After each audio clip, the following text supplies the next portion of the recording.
Here you can see Thomas Crooks is sitting on a retaining wall an hour before President Trump walks out on stage. He seems focused on this cove area in between these two buildings. He's unaware that his actions are making him look suspicious. So much so that just above his head, in a second-story window, an agent is taking notice of him and takes his photograph of him sitting on a retaining wall. Here's a view of the agent's position, who is part of the Overwatch detail.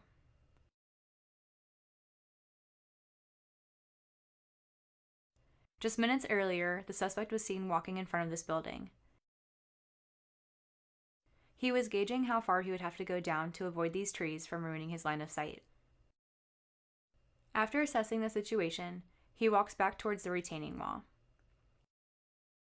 As he passes that area, the two agents stationed on the second floor are no longer there. They have left their post to go look for Thomas, but as they walk the grounds through the crowd, they have no luck in finding him. At some point, some believe he took this pathway to this location here, which is secluded from all the spectators. Here he would be able to climb up on the roof virtually unseen and go from one rooftop to the next until he reaches his key location. After getting there, as we end the video, I wanted to point out that the FBI has released a statement that 8 casings are found near Thomas's body, putting to rest the idea that more than one were involved.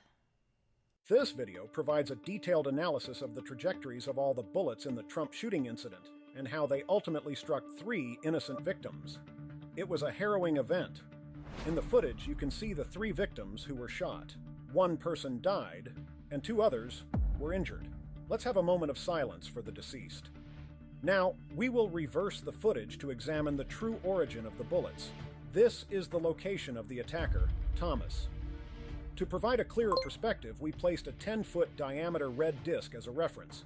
This represents the maximum range Thomas could aim under the given conditions.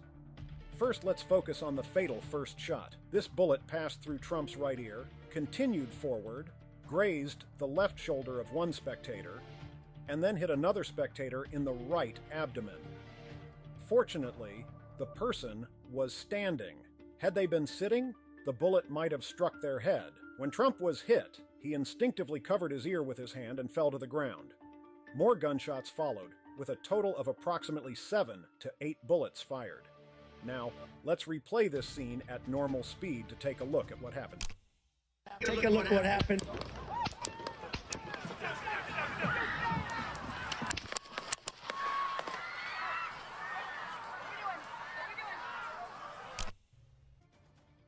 The spectator is the innocent victim who tragically lost their life.